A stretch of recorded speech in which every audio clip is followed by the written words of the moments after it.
ನಮಸ್ಕಾರ ಗೆಳೆಯರಿ, stock market Kannada ಚಾನಲ್ಗೆ ಸ್ವಾಗತ ಸುಸ್ವಾಗತ. ಗೆಳೆಯರಿ, ವಿಡಿಯೋದಲ್ಲಿ ಇಂಪಾರ್ಟೆಂಟ್ ಆಗಿರುವಂಥ 4 ಷೇರುಗಳ ಬಗ್ಗೆ ಬಿಗ್ ನ್ಯೂಸ್ಗಳು ಬಂದಿದ್ದಾವೆ. ಅವುಗಳ ಬಗ್ಗೆ ತಿಳ್ಕೊಳ್ಳುವಂಥ ಪ್ರಯತ್ನ ಮಾಡೋಣ. ಈ 4 ಷೇರುಗಳು ಸಹ ನಿಮ್ಮ ಪೋರ್ಟ್ಫೋಲಿಯೋದಲ್ಲಿದ್ದಾವೆ. ಹಾಗಾಗಿ ಸಪರೇಟ್ ವಿಡಿಯೋದಲ್ಲಿ ಇದನ್ನು ನಿಮ್ಮ ಮುಂದೆ ತರ್ತಾ ಇದ್ದೀನಿ. ನೋಡೋಣ ಏನೆಲ್ಲ ನ್ಯೂಸ್ಗಳು ಬಂದಿದ್ದಾವೆ, ಒಂದೊಂದಾಗಿ ತಿಳ್ಕೊಳ್ತಾ ಹೋಗೋಣ. ಮೊದಲಿಗೆ ಡಿಸ್ಕ್ಲೇಮರ್ ಕೊಡ್ಲಿಕ್ಕೆ ಇಷ್ಟಪಡ್ತೀನಿ. ಇಲ್ಲಿ ಕವರ್ ಮಾಡ್ತಿರೋಂಥ ಯಾವುದೇ ಸ್ಟಾಕನ್ನು ಕೂಡ ರೆಕಮೆಂಡ್ ಮಾಡ್ತಿಲ್ಲ.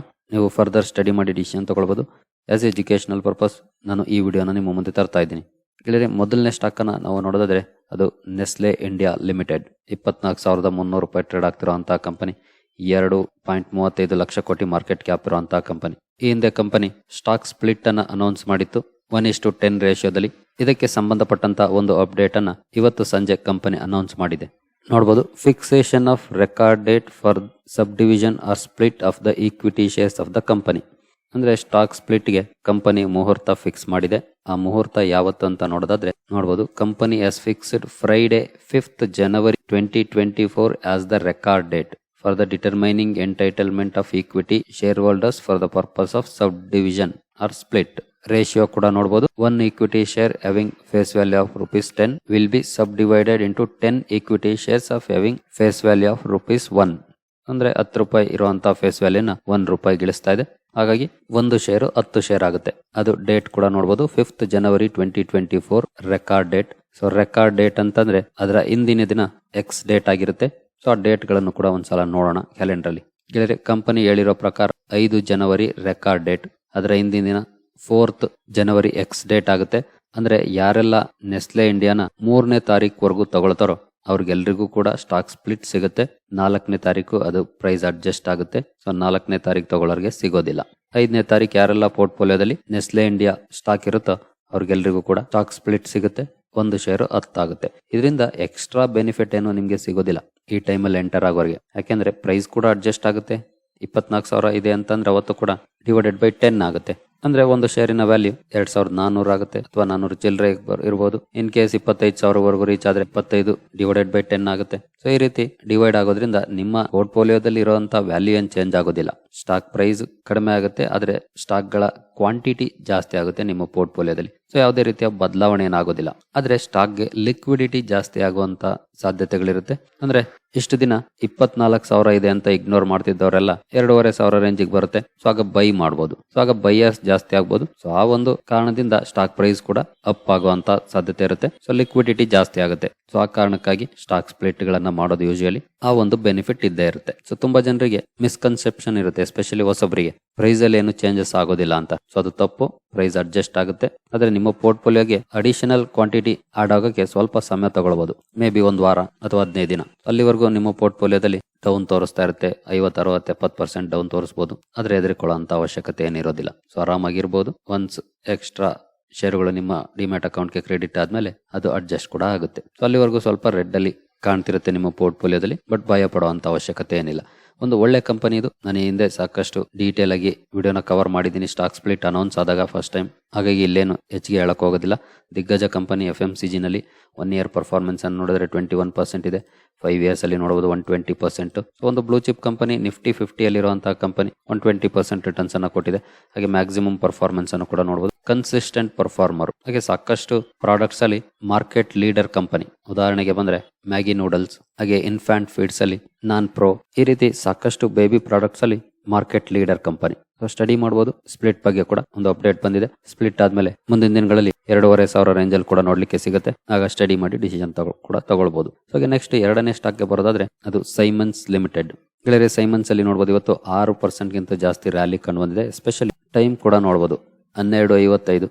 ಅದರ ನಂತರ ಯಾವ ರೀತಿ ಸ್ಪೈಕ್ ಈ ಸ್ಟಾಕ್ ಅಲ್ಲಿ ಕಂಡು ಬಂದಿದೆ ಅಂತ ಇದಕ್ಕೆ ಕಾರಣ ನೋಡಿ ತಿಳ್ಕೊಳ್ಳೋಣ. ಗೆಳೆಯರೆ, ಕಂಪನಿ ಒಂದು ಅಪ್ಡೇಟ್ ಅನ್ನ ಅನೌನ್ಸ್ ಮಾಡಿದೆ. ಇಲ್ಲಿ ಟೈಮ್ ಕೂಡ ನೋಡಬಹುದು 12:56 ಇವತ್ತು.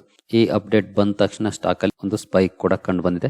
ಇದೇನು ಅಪ್ಡೇಟ್ ಅನ್ನೋದ ನೋಡೋಣ. ಗೆಳೆಯರೆ, ಕಂಪನಿಯ ಹೋಲಿ ಓನ್ಡ್ ಸಬ್ಸಿಡಿಯರಿ ಬಗ್ಗೆ ಬಂದಿರುವಂತಹ ಅಪ್ಡೇಟ್ ಇದು. ಇವತ್ತಿನ ಬೋರ್ಡ್ ಮೀಟಿಂಗ್ ನ ನಂತರ ಬಂದಿರುವಂತಹ ಅಪ್ಡೇಟ್ ನೋಡಬಹುದು. ಸೈಮನ್ಸ್ ಎನರ್ಜಿ ಹೋಲ್ಡಿಂಗ್ BV ಅವರು each requested the board of directors of the company to consider, evaluate and thereafter start taking exploratory steps towards potential demerger of the company's energy business into a separate entity. ಅಂದ್ರೆ ಈ ಕಂಪನಿಯ promoters ಅದರಲ್ಲಿ ಯಾವ್ಯಾವ company ಅಂತ ಕೂಡ ಇಲ್ಲಿ mention ಮಾಡಿದ್ದಾರೆ ನೋಡಬಹುದು. ಬೋರ್ಡ್ ಮೀಟಿಂಗ್ ಅಲ್ಲಿ ರಿಕ್ವೆಸ್ಟ್ ಮಾಡ್ಕೊಂಡಿದ್ದಾರೆ ಎನರ್ಜಿ ಬಿಸ್ನೆಸ್ ಅನ್ನ ಸಪರೇಟ್ ಎಂಟಿಟಿಯಾಗಿ ಡಿಮರ್ಜ್ ಮಾಡ್ಲಿಕ್ಕೆ. ಈಗ ಸೈಮನ್ಸ್ ಒಳಗಡೆನೆ ಇದೆ, ಅದನ್ನ ಡಿಮರ್ಜ್ ಮಾಡಿ ಸಪರೇಟ್ ಎಂಟಿಟಿಯಾಗಿ ಮಾಡ್ಲಿಕ್ಕೆ ರಿಕ್ವೆಸ್ಟ್ ಮಾಡಿದ್ದಾರೆ. ಇದಿನ್ನು ಡಿಮರ್ಜರ್ ಬಗ್ಗೆ ಡಿಸಿಷನ್ ತಗೊಂಡಿಲ್ಲ. To consider, evaluate and start taking exploratory steps ಅಂದ್ರೆ ಮುಂದೆ ಏನೇನ್ ಮಾಡಬಹುದು ಅನ್ನೋದ್ರ ಬಗ್ಗೆ ಡಿಸಿಷನ್ ತಗೊಳ್ಳಿಕ್ಕೆ ರಿಕ್ವೆಸ್ಟ್ ಮಾಡಿದ್ದಾರೆ. ಇದು ಅಗೇನ್ ಮುಂದಿನ ದಿನಗಳಲ್ಲಿ ಬೋರ್ಡ್ ಮೀಟಿಂಗ್ ಆಗುತ್ತೆ. ಡಿಮರ್ಜ್ ಮಾಡ್ಬೇಕಾ ಬೇಡವಾ, ಮಾಡೋದಾದ್ರೆ ಯಾವ ರೀತಿ, ಅದಕ್ಕೆ ಸಾಕಷ್ಟು ಪ್ರೊಸೀಜರ್ ಇರುತ್ತೆ, ಅವೆಲ್ಲಾನು ಕೂಡ ಫಾಲೋ ಮಾಡಬೇಕಾಗುತ್ತೆ. ಇದನ್ನೆಲ್ಲ ಮುಂದಿನ ಮೀಟಿಂಗ್ ಗಳಲ್ಲಿ ಡಿಸ್ಕಸ್ ಮಾಡ್ತಾರೆ. ಸೊ ಈಗ ಜಸ್ಟ್ ರಿಕ್ವೆಸ್ಟ್ ಮಾಡಿದ್ದಾರೆ ಎನರ್ಜಿ ಬಿಸ್ನೆಸ್ ಅನ್ನ ಡಿಮರ್ಜ್ ಮಾಡಿ ಸಪರೇಟ್ ಎಂಟಿಟಿ ಆಗಿ ಲಿಸ್ಟ್ ಮಾಡ್ಲಿಕ್ಕೆ. ಸೊ ಈ ನ್ಯೂಸ್ ಬಂದ ತಕ್ಷಣ ಸ್ಟಾಕ್ ಅಲ್ಲೂ ಕೂಡ ಈ ರೀತಿ ಸಡನ್ ಸ್ಪೈಕ್ ಕಂಡು ಬಂದಿದೆ. ಅಂದ್ರೆ ಹಿಂದೆ ಕೂಡ ಈ ಸ್ಟಾಕ್ ಬಗ್ಗೆ ಸಾಕಷ್ಟು ಸಲ ವಿಡಿಯೋ ಮಾಡಿದೀನಿ. ಒಳ್ಳೆ ಕಂಪನಿ, ಮಾರ್ಕೆಟ್ ಕ್ಯಾಪ್ ಅನ್ನು ಕೂಡ ನೋಡಬಹುದು. 1.5 ಲಕ್ಷ ಕೋಟಿ ಮಾರ್ಕೆಟ್ ಕ್ಯಾಪ್ ಇರುವಂತಹ ಕಂಪನಿ. 1 ಇಯರ್ ಅಲ್ಲಿ 40% ಪಾಸಿಟಿವ್ ಇದೆ, 5 ಇಯರ್ಸ್ ಅಲ್ಲಿ 300% ಪಾಸಿಟಿವ್ ಇದೆ. ಹಿಂದೆ ಇದರ ಸಬ್ಸಿಡಿಯರಿ ಬಗ್ಗೆ ಒಂದು ನ್ಯೂಸ್ ಬಂದಿತ್ತು, ಆಗ ಡೌನ್ ಆಗಿತ್ತು ಕೂಡ, ಅವಾಗ್ಲೂ ಕೂಡ ಕವರ್ ಮಾಡಿದ್ದೆ ನಾನು ಆ ನ್ಯೂಸ್ ಅನ್ನ. ಈಗ ರಿಕವರಿ ಕೂಡ ಆಗಿದೆ. ಸೊ ಇನ್ ಕೇಸ್ ಮುಂದಿನ ದಿನಗಳಲ್ಲಿ ಈ ಡಿಮರ್ಜರ್ ಬಗ್ಗೆ ಕಂಪನಿಯ ಬೋರ್ಡ್ ಆಫ್ ಡೈರೆಕ್ಟರ್ಸ್ ಡಿಸಿಷನ್ ತಗೊಂಡ್ರೆ ಸೊ ಆಗ ನೋಡೋಣ, ಹೆಚ್ಚಿನ ವಿಚಾರಗಳನ್ನ ತಿಳ್ಕೊಳ್ಳೋಣ. ಸೊ ಈ ರಿಕ್ವೆಸ್ಟ್ ಅನ್ನಂತೂ ಮಾರ್ಕೆಟ್ ಇವತ್ತು ಪಾಸಿಟಿವ್ ಆಗಿ ತಗೊಂಡಿದೆ. ಸೊ ಹಾಗಾಗಿ ಇವತ್ತು ಒಳ್ಳೆ ಪರ್ಫಾರ್ಮೆನ್ಸ್ ಕೂಡ ನೋಡ್ಲಿಕ್ಕೆ ಸಿಕ್ಕಿದೆ, 6% ರ್ಯಾಲಿ ಮೂಲಕ. ಸೊ ನೋಡೋಣ ಈ ಡಿಮರ್ಜರ್ ಬಗ್ಗೆ ಮುಂದಿನ ದಿನಗಳಲ್ಲಿ ಯಾವ ರೀತಿಯ ನಿರ್ಧಾರವನ್ನ ತಗೊಳುತ್ತೆ ಕಂಪನಿ ಅಂತ. ಈಗ ನೆಕ್ಸ್ಟ್ ನಾವು 3ನೇ ಸ್ಟಾಕ್ ಬರೋದಾದ್ರೆ ಅದು SJVN. ಈಗಾಗಲೇ ಸಂಜೆ ವಿಡಿಯೋದಲ್ಲಿ ಕವರ್ ಮಾಡಿದ್ದೆ ಶಾರ್ಟ್ ನ್ಯೂಸ್ ಅನ್ನ. ಸ್ಟಿಲ್ ಇಲ್ಲಿ ಇನ್ನೊಂದಷ್ಟು ವಿಚಾರಗಳನ್ನ ತಿಳ್ಕೊಳ್ಳುವಂತ ಪ್ರಯತ್ನ ಮಾಡೋಣ. ಇವತ್ತು 3% ಡೌನ್ ಆಗಿದೆ. ಈ ಡೌನ್ ಫಾಲ್ ಗೆ ಕಾರಣ ಒಂದು ರೇಟಿಂಗ್ ಏಜೆನ್ಸಿಯ ಸೆಲ್ ರೇಟಿಂಗ್. ಗೆಳೆಯರಿ ನೋಡಬಹುದು, Goldman Sachs on SJVN sell target 65. ಇದಕ್ಕೆ ಅವರು ಕೆಲವು ಕಾರಣಗಳನ್ನು ಕೂಡ ಕೊಟ್ಟಿದ್ದಾರೆ ನೋಡಬಹುದು. Goldman Sachs has the stocks from an earlier buy stance to sell now though it has hiked the price target to ₹65 from 57. ಅಂದ್ರೆ ಟಾರ್ಗೆಟ್ ಅನ್ನ ಹಿಂದೆ 57 ಕೊಟ್ಟಿದ್ರು, ಅದಕ್ಕಿಂತ ಜಾಸ್ತಿನೇ ಕೊಟ್ಟಿದ್ದಾರೆ, 65. ಈಗ ಸ್ಟಿಲ್ ಸೆಲ್ ಟಾರ್ಗೆಟ್ ಅನ್ನ ಕೊಟ್ಟಿದ್ದಾರೆ. ಯಾಕೆ ಅಂತ ಕೂಡ ನೋಡಬಹುದು. The delay in large plants commissioning to hit FY25 earnings, Goldman said in its stock review. ಅಂದ್ರೆ ಕಂಪನಿಯ ಹೊಸ ಪ್ಲಾಂಟ್ ಗಳೇನಿದಾವೆ ಅವುಗಳ ಕಮಿಷನಿಂಗ್ ಲೇಟ್ ಆಗುತ್ತೆ ಅನ್ನೋದು ಇವರ ಅಭಿಪ್ರಾಯ. ಸೊ ಅದರಿಂದ ಅವರುಗಳಿಗೆ ಲಾಭ ಅಂತೂ ಬರೋದಿಲ್ಲ ಕಮಿಷನಿಂಗ್ ಲೇಟ್ ಆದ್ರೆ. ಸೊ ಆ ಕಾರಣಕ್ಕೆ ಅವರು ಸೆಲ್ ರೇಟಿಂಗ್ ಅನ್ನ ಕೊಟ್ಟಿದ್ದಾರೆ. ಹಾಗೆ ಇನ್ನೂ ಕೆಲವು ಕಾರಣಗಳಿದೆ, ಇಲ್ಲಿ ಓದ್ಕೊಳ್ಬಹುದು. ಹಾಗಾದ್ರೆ SJVN ನ ಸೆಲ್ ಮಾಡ್ಬೇಕಾ? ಸೊ ಈ ವಿಚಾರಕ್ಕೆ ನಾವು ಬರೋದಾದ್ರೆ ಖಂಡಿತ ಇವರ ಟಾರ್ಗೆಟ್ ಅನ್ನ ನೋಡಿ ಯಾರಾದ್ರೂ ಸೆಲ್ ಮಾಡ್ತಾರೆ ಅಂತಂದ್ರೆ ಖಂಡಿತ ಅದು ತಪ್ಪು ಅನ್ನೋದು ನನ್ನ ವೈಯಕ್ತಿಕ ಅಭಿಪ್ರಾಯ. ನಾನು ಈ ಹಿಂದೆ ಕೂಡ ಹೇಳಿದ್ದೀನಿ, ನೀವು ಬೇರೆಯವರ ಮೇಲೆ ಡಿಪೆಂಡ್ ಆಗಿ ಖಂಡಿತ ಡಿಸಿಷನ್ ಅನ್ನು ತಗೊಳ್ಬೇಡಿ. ಅದು ಗೋಲ್ಡ್ಮನ್ ಸಾಚಸ್ ಆಗ್ಬೋದು, ಇನ್ನೊಬ್ರು ಆಗ್ಬೋದು, ಅಥವಾ ನಾನೇ ಆಗ್ಬೋದು. ನಿಮ್ಮ ಒಪಿನಿಯನ್ ಏನು ಆ ಕಂಪನಿಯ ಮೇಲೆ, ಆ ಕಂಪನಿಯ ಬಿಸ್ನೆಸ್ ಮೇಲೆ, ಇದರ ಮೇಲೆ ನೀವು ಡಿಸಿಷನ್ ಅನ್ನು ತಗೊಳ್ಬೇಕು ಹೊರತು ಬೇರೆಯವರ ಮೇಲೆ ಡಿಪೆಂಡ್ ಆಗಿ ಅಲ್ಲ. ಹಾಗಾದ್ರೆ ಗೋಲ್ಡ್ಮನ್ ಸಾಚಸ್ ಏನ್ ಸಕ್ಸಸ್ ಆಗಿದ್ರ ಎಲ್ಲ ಕಡೆ? ಖಂಡಿತ ಇಲ್ಲ. ಇತ್ತೀಚಿನ ಬೆಸ್ಟ್ ಎಕ್ಸಾಂಪಲ್ KPIT ₹1,500 ಇಲ್ಲಿರುವಂತ ಸ್ಟಾಕ್ ಅನ್ನ ₹940 ಟಾರ್ಗೆಟ್ ಅನ್ನ ಕೊಟ್ಟಿದ್ರು. ಅಚೀವ್ ಆಗಿದ್ಯಾ? ಚೆಕ್ ಮಾಡಿ ನೀವೇ. ಹೀಗೆ ಹಾಗಂತ ಅವರು ಹೇಳಿದ್ದು ನಿಜ ಆಗೋದೇ ಇಲ್ವಾ ಅಂತ ಅಲ್ಲ, ಆಗ್ಬಹುದು ಅಥವಾ ಆಗದೇನೂ ಇರಬಹುದು. 2 ಚಾನ್ಸಸ್ ಇದೆ. ಅವರು ಕೆಲವೊಂದು ಪಾಯಿಂಟ್ಸ್ ಗಳನ್ನ ಹೈಲೈಟ್ ಮಾಡಿ ಬೈ ಸೆಲ್ ರೇಟಿಂಗ್ ಅನ್ನ ಕೊಡ್ತಾ ಇರ್ತಾರೆ. ಆದ್ರೆ ನಾವುಗಳು ನಮ್ಮ ಸ್ಟಡೀಸ್ ಏನ್ ಹೇಳುತ್ತೆ ಅದ್ರ ಮೇಲೆ ನಾವು ಡಿಸಿಷನ್ ಅನ್ನು ತಗೊಳ್ಬೇಕು. ಅವ್ರು ಹೇಳಿದ್ರು ಅಂತ ಸೆಲ್ ಮಾಡಿದ್ರೆ ಪ್ರತಿದಿನ ಕೂಡ ಒಬ್ರಲ್ಲ ಒಬ್ರು ಬ್ರೋಕರ್ಸ್ ಒಂದಲ್ಲ ಒಂದು ಸ್ಟಾಕ್ಗೆ ಸೆಲ್ ರೇಟಿಂಗ್ ಅನ್ನ ಕೊಡ್ತಾನೆ ಇರ್ತಾರೆ.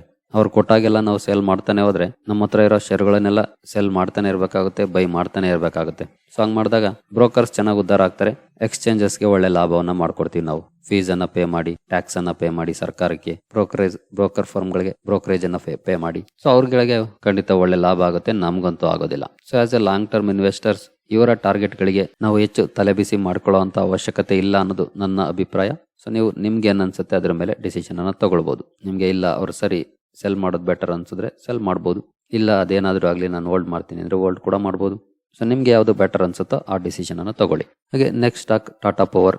ಟಾಟಾ ಪವರ್ ನ ಬಗ್ಗೆ ಕೂಡ ಮಾರ್ನಿಂಗ್ ವಿಡಿಯೋದಲ್ಲಿ ಅಪ್ಡೇಟ್ ಅನ್ನ ಕೊಟ್ಟಿದ್ದೆ. ಇವನ್ ಈವ್ನಿಂಗ್ ವಿಡಿಯೋದಲ್ಲೂ ಕೂಡ ಶಾರ್ಟ್ ಆಗಿ ಕವರ್ ಮಾಡಿದ್ದೆ ಇವತ್ತಿನ ಪರ್ಫಾರ್ಮೆನ್ಸ್ ಅನ್ನ. ಸೊ ಕಂಪನಿಗೆ ಸಿಕ್ಕಿರುವಂತ ಆರ್ಡರ್ ಬಗ್ಗೆ ಒಂದು ವಿಷಯನ ತಿಳ್ಕೊಳ್ಳೋಣ. ಸೊ ನೋಡಬಹುದು, Tata power solar systems bags ₹408 crore order to supply 152 megawatt solar modules for NTPC project. So NTPCಗೆ 418 ಕೋಟಿ ಮೊತ್ತದ ಸೋಲಾರ್ ಮಾಡ್ಯೂಲ್ಸ್ ಅನ್ನ ಸಪ್ಲೈ ಮಾಡಲಿಕ್ಕೆ ಆರ್ಡರ್ ಟಾಟಾ ಪವರ್ಗೆ ಸಿಕ್ಕಿದೆ.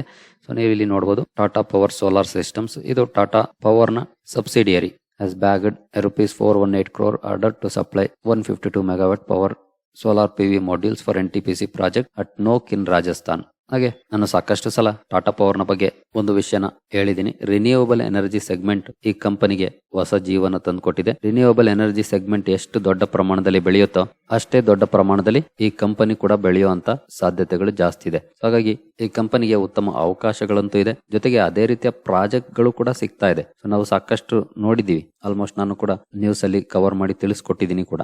ಆದ್ರೆ ನಿಮ್ಮ ಟಾರ್ಗೆಟ್ ಲಾಂಗ್ ಟರ್ಮ್ ಆಗಿರ್ಬೇಕು. ಶಾರ್ಟ್ ಟರ್ಮ್ ಅಲ್ಲಿ ಖಂಡಿತ ಏನಾಗುತ್ತೆ ಅಂತ ಯಾರು ಹೇಳಲಿಕ್ಕೆ ಆಗೋದಿಲ್ಲ. ಸೊ ನಿಮ್ಮ ಟಾರ್ಗೆಟ್ ಲಾಂಗ್ ಟರ್ಮ್ ಆಗಿದ್ರೆ ಈ ಸೆಕ್ಟರ್ಗೆ ಪೊಟೆನ್ಶಿಯಲ್ ಇರೋದು ಕೂಡ ಲಾಂಗ್ ಟರ್ಮ್ ಅಲ್ಲಿ ಒಳ್ಳೆ ಪರ್ಫಾರ್ಮೆನ್ಸ್ ಅನ್ನ ಕೊಡುವಂತದ್ದು. ಶಾರ್ಟ್ ಟರ್ಮ್ ಅಲ್ಲಿ ಏನೂ ಆಗೋದಿಲ್ಲ. ಹಾಗಾಗಿ ನಿಮ್ಮ ಟಾರ್ಗೆಟ್ ಅಟ್ಲೀಸ್ಟ್ 5 years ಇರಬೇಕು.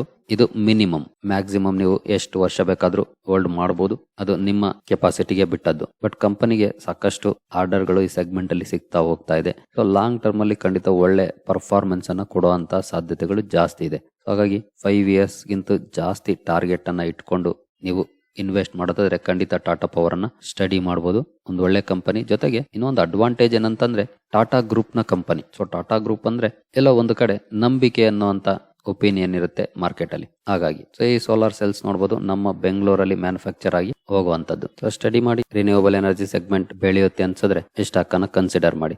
ಇನ್ ಕೇಸ್ ನೀವು ಈ ಕಂಪನಿಯ ಚಾರ್ಟ್ ಅನ್ನು ನೋಡಿದ್ರೆ 1 year ಅಲ್ಲಿ 55% ಇದೆ. ಸೊ 1 year ಅಲ್ಲಿ 55% ನೋಡಬಹುದು. ಮೊದಲ 5-6 ತಿಂಗಳು ಯಾವುದೇ ಪರ್ಫಾರ್ಮೆನ್ಸ್ ಇರಲಿಲ್ಲ, ಡೌನ್ ಅಲ್ಲೇ ಇತ್ತು. ಅದರ ನಂತರನೇ ಪಿಕಪ್ ಆಗಿರೋದು. ಇದು ಎಲ್ಲಾ ಸ್ಟಾಕ್ ಗಳಲ್ಲೂ ಕೂಡ ಬರುತ್ತೆ ಈ ತರದ ಫೇಸ್ ಗಳು. ಇವತ್ತಿನ IRCTC ಸ್ಟಾಕ್ ನ ಎಕ್ಸ್ಪ್ಲೇನ್ ಮಾಡುವಾಗ ಕೂಡ ನಾನು ಹೇಳಿದೆ ಇದೇ ರೀತಿಯ ಎಕ್ಸಾಂಪಲ್. ಇಲ್ಲೂ ಕೂಡ ನೋಡಿ ಸೇಮ್. ಮೊದಲ 5-6 ತಿಂಗಳು ಯಾವುದೇ ರೀತಿಯ ಪರ್ಫಾರ್ಮೆನ್ಸ್ ಇಲ್ಲ. ನೆಕ್ಸ್ಟ್ 5-6 ತಿಂಗಳು ಒಳ್ಳೆ ಪರ್ಫಾರ್ಮೆನ್ಸ್. ಹಾಗೆ 5 years ಅಲ್ಲಿ ನೋಡಿದ್ರೆ 340% ರಿಟರ್ನ್ಸ್ ಇದೆ. ಆದ್ರೆ ಮ್ಯಾಕ್ಸಿಮಮ್ ನೋಡಿದ್ರೆ ಶಾಕ್ ಆಗ್ಬೇಕು. 2008ರಿಂದ ಕೂಡ ಡೌನ್ ಅಲ್ಲೇ ಇದ್ದಂತ ಕಂಪನಿ. ಇದಕ್ಕೆ ಜೀವ ಬಂದದ್ದು 2020 ನಂತರ.